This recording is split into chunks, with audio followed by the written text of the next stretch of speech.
Good afternoon. It is Saturday, 10th of July, on what is a warm, slightly overcast afternoon. I am back in the reading nook with another bundle of parcels to unbox, and of course, nice hot cup of tea. So I'm going to get into the next package, which is this one, and yes, I've already opened this one. And you probably know what's in this because I've done multiple videos on it before, and that is this, which is my box set of Mercenaries, Spies and Private Eyes. Now this is published by basically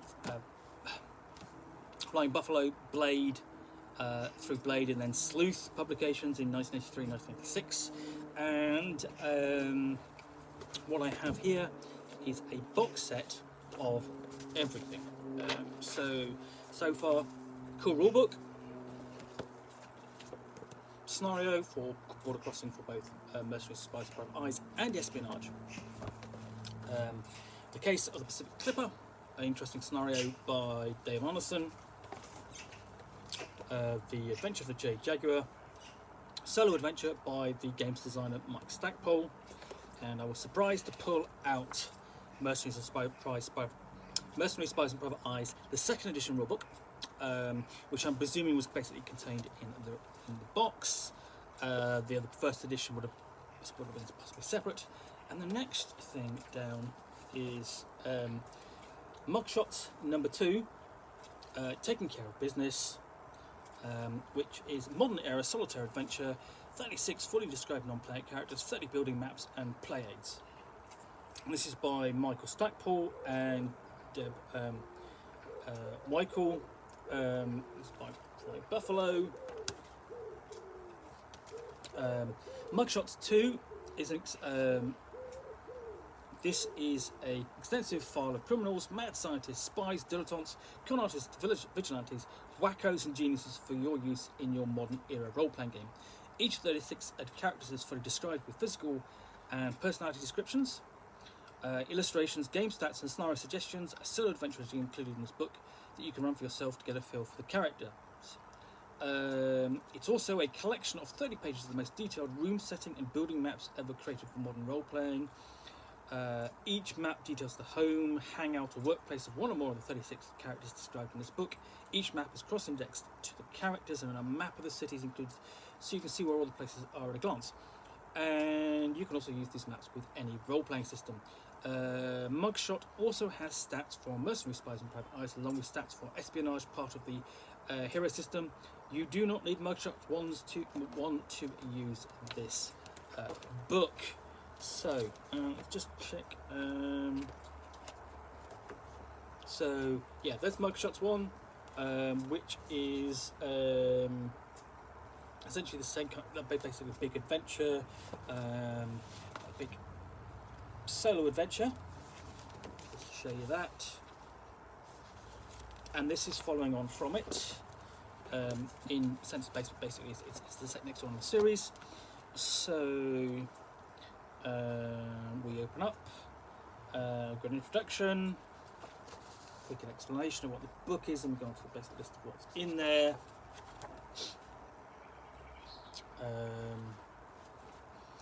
There's a key to the maps. Excuse me, hay fever. So yeah, there's the key to the maps.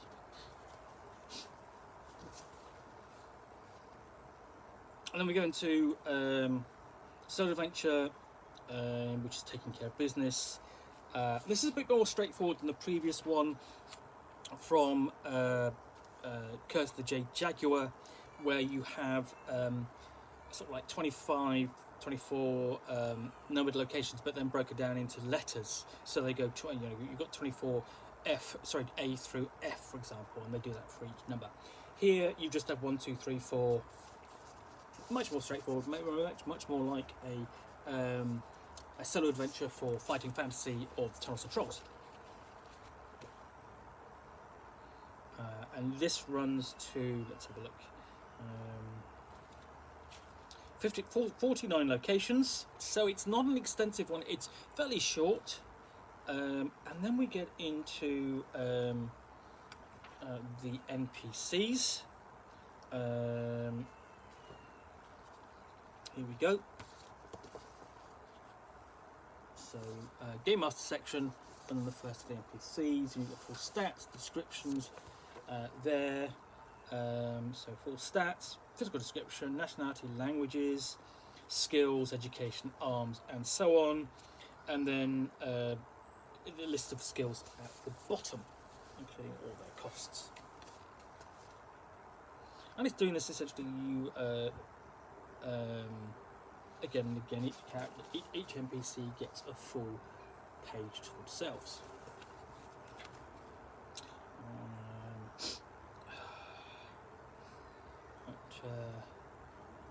So going through, basically one of the things I would say, it's not immediately obvious what any of these characters are from basically just looking at them. And we've got Soviet scientists of some kind there, and another character there again. I think I would have liked to go, okay, just a heading saying what this is, who this is. But it's got quite a range of characters to say, you know,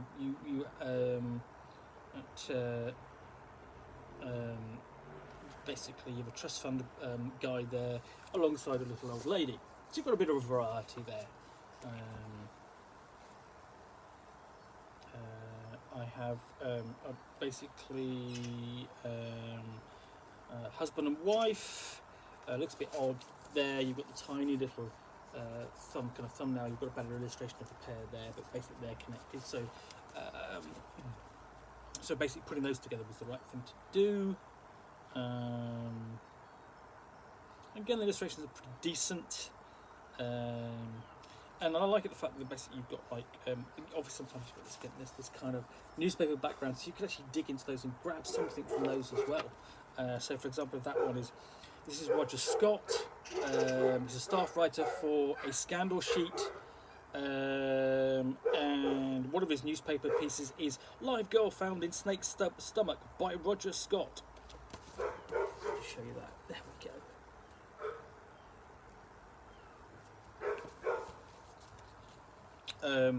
So that's ridiculous, and the dog thinks it's ridiculous as well if you can hear it barking. So lots on lots of NPCs you can use, and the thing is, you could take these and add drop rooms to any game. You know, you could easily adapt them with relative ease. And we go through to the end, and then we've got basically a map of Peterborough City. Obviously American, nothing like the real Peterborough. And sorry, that should be like that, because you can actually see the locations of various places. And then we get into, we've got a map index, so there, and then we basically get into locations, so Provera and Associates, and it says at the top, number 1 on city map. Straightforward, really nice and clear. Where is it? And here's the floor plans. And that's a successful law firm. And there is, so we have a law firm, a lab, zoology lab, herpetology lab, and so on. A simple home, 2 floors, and basement. And again, the maps themselves are nice and clear. There's a little bit of detail on them. You know, how the doors open, even the fridge opens, and you know, basically it gets a bit more. You have the Upton Arms Hotel, more expensive, and then you have more sort of like more of a signature builder there with basically the Clarion Bugle 3-story building, and there's essentially the plan for the newspaper itself. So you basically, like, you know, you have a signature big building for the newspaper. And we're going through lots and lots of maps here. Medical offices, a gallery and bridge club. Odd combination, but there you go. And again, they're quite right. You can take these and use these now. They would work just as well in most modern settings. And I mean, the thing is, in the last sort of 10 years, to 20 years essentially, with the rise of, especially with I think third edition and so on. I mean, there was any number of publications coming out with modern location maps. Christopher Weston, for example, did a whole lot of them. They're really very well, nicely done as well. And another role-playing game that did them. I mean, that would have been for sort of the D20 system, especially modern. D20 modern, but he also did it for other publications as well, other publishers as well. And another one to look at is Millennium's End, basically late 90s role-playing game set in Miami, which had a lot of really good floor plans for modern buildings in Florida and Miami that you still could use today. And likewise, Midtown Police Station. And of course, I mean, the thing is, you could take these and adapt them back to the 30s if you wanted to, remove the television, remove any sort of electronics, that kind of thing you don't have. And we all go up to, like the Bijou Revival Theatre. So big buildings, small buildings, lots of mixture in this book.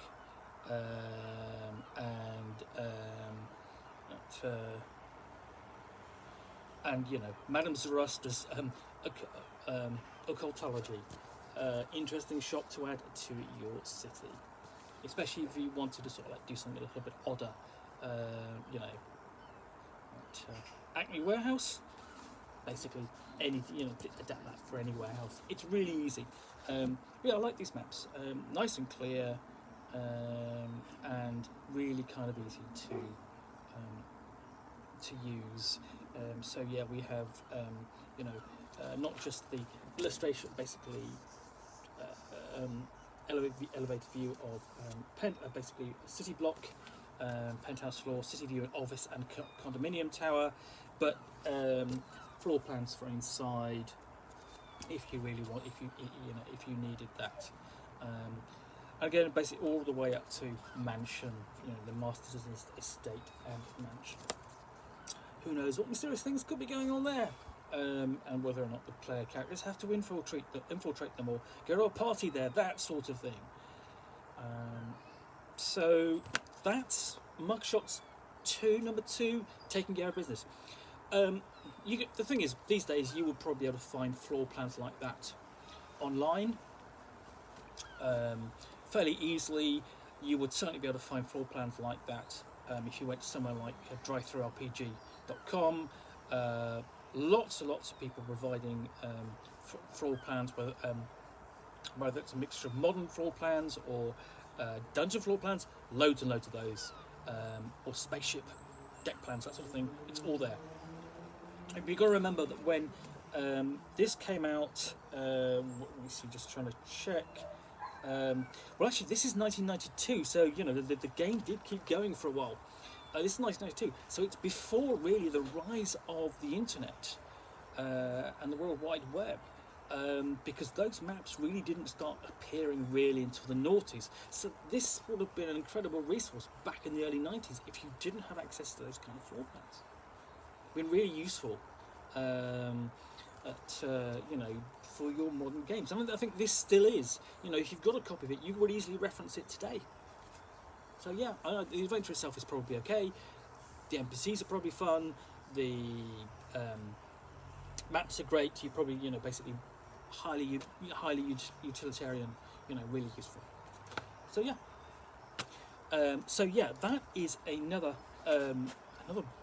supplement for Mercenaries, Spies and Private Eyes, which I have pulled out of this box set. I have still 2 things to go, so I will return to this box. So you've still got this from Grenadier Models, and this as well, and that will be the box complete. So I will come back to that soon. In the meantime, if you've enjoyed my unboxing of Mugshots Taking Care of Business, thank you very much for watching. I do appreciate it. And if you've enjoyed it, please do click the like button down below. And of course, if you've got any comments or feedback or questions, I do take the time to respond to your comments. I appreciate you taking the time to post them. And if you want to be alerted to yet more unboxings in the Nook, when you will see me here with another parcel and another book, and of course nice hot cup of tea, then please hit that subscribe button. I appreciate that too. Again, thanks for watching. I'll be back again with another unboxing in the book Nook very soon. Bye for now.